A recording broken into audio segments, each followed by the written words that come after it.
Peace TV presents. Sir, আমি জানতে চাচ্ছি যে পৃথিবীতে অনেক মানুষ ভুল কাজ করছে, মূর্তি পূজা করছে, নবী মুহাম্মদের বিরুদ্ধে বই লিখছে। আমার ভাবতে খুব অবাক লাগে, এতগুলো মানুষ দোজখে যাবে, এ ব্যাপারে আমরা কিছুই করতে পারবো না। বোন, আপনি প্রশ্ন করলেন যে আমরা পবিত্র কোরআনে দেখি, এছাড়াও সহিহ হাদিস সহ অন্যান্য বইগুলোতেও যে অনেকেই ভুল করছে, নবীজির বিরুদ্ধে লিখছে। তিনি অবাক হচ্ছেন এতগুলো মানুষ কিভাবে দোজখে যাবে। আমাদের এই জীবনটা হলো পরীক্ষা। আপনারা যদি ভালো করে দেখেন যে নিচু গ্রেডের পরীক্ষাগুলোতে বেশিরভাগ ছাত্র পাশ করে, তবে উপরের লেভেলে গেলে সেখানে পাশ করাটা কঠিন। এছাড়াও আপনারা দেখবেন যে একটা হাদিস বলছে যে নবীজি সাল্লাল্লাহু আলাইহি সাল্লাম বলেছেন দোজখে পুরুষের চেয়ে নারী বেশি থাকবে।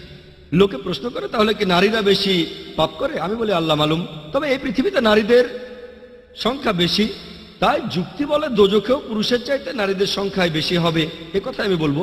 তবে প্রসঙ্গটা এখানে খুব গুরুত্বপূর্ণ। আর নবীজি বলেছেন দোজখে নারীর সংখ্যা বেশি। কেন? আমি একটা উত্তর দিয়েছিলাম যে পৃথিবীতে নারীর সংখ্যা অনেক বেশি, তাই যুক্তি দিয়ে যদি ধরে নেই যে সমান সংখ্যক মানুষ বেহেশত আর দোজখে যাচ্ছে, আমি জানি না বেহেশতেও নারীদের সংখ্যা বেশি কিনা, হাদিসে এমন কিছু বলা নেই, ব্যাপারটা আলাদা দেখতে হবে। আর বোন, আপনি এখানে প্রশ্ন করলেন যে আপনি খুব অবাক হচ্ছেন, ভাবছেন এতগুলো মানুষ কিভাবে দোজখে যাবে।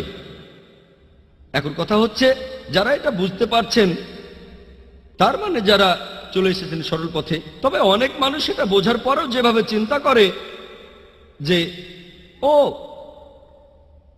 অন্ততপক্ষে আমি বেহেশতে যাব, তার কারণ অন্যান্য মানুষ খুব খারাপ আর আমি অবশ্যই বেহেশতে যাব। হযরত ওমরের বর্ণিত একটা হাদিসে বলা হয়েছে যে যদি তুমি জানো মাত্র একজন লোক বেহেশতে যাবে, তাহলে আল্লাহ তাআলার কাছে দোয়া করো যেন সেই লোকটা তুমি হতে পারো। বলতে পারেন না, ও জানেন লোকজন সবাই আমার চেয়ে ভালো, তাহলে আমার তো বেহেশতে যাওয়ার প্রশ্নই আসে না। দোয়া করেন যেন বেহেশতে যেতে পারেন। আর যদি জানো যে একজন লোক দোজখে যাবে, তাহলে আল্লাহ তাআলার কাছে দোয়া করো আমি যেন সেই লোকটা হই। বলতে পারেন না, জানেন আমি তো এত ভালো কাজ করি, দিনে 5 ওয়াক্ত নামাজ পড়ি, আমি যাকাত দেই, অমুক লোকটা চোর, অমুক লোকটা পাপ করছে, তাহলে যে লোকটা দোজখে যাবে সে অবশ্যই আমি না।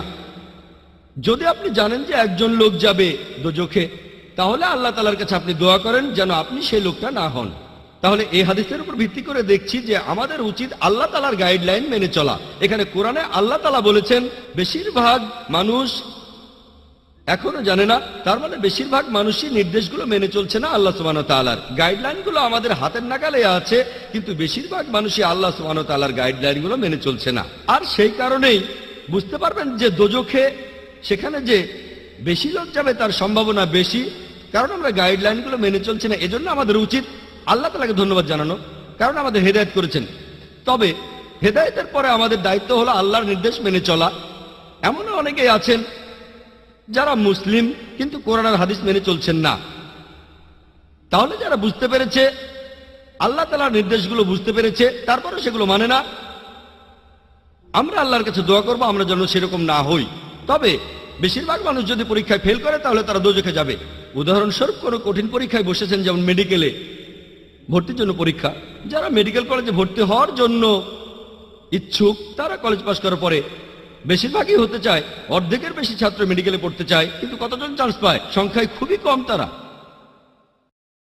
আমি জানি না 5%, 2% নাকি 1%, তবে সংখ্যায় খুবই কম। খুব কম ছাত্রই সেখানে ভর্তি হতে পারে। এখানে আপনি বলতে পারবেন না আমি বুঝতে পারছি না এত ছাত্র কিভাবে মেডিকেলে ভর্তি হতে পারবে না। মেডিকেল কলেজে ভর্তি হতে গেলে আপনাকে পড়তে হবে, খাটাখাটনি করতে হবে, পড়াশোনা করতে হবে। একইভাবে বেহেশতে যেতে গেলে এটা সহজ কাজ না, এটা মেডিকেলে ভর্তির চেয়েও অনেক কঠিন কাজ। তাই এটা আসলে পরকালের জন্য পরীক্ষা। যারা আল্লাহর নির্দেশগুলো মেনে চলবেন তারা ইনশাআল্লাহ বেহেশতে যেতে পারবেন। আশা করি বোন উত্তরটা পেয়েছেন। Peace TV presents.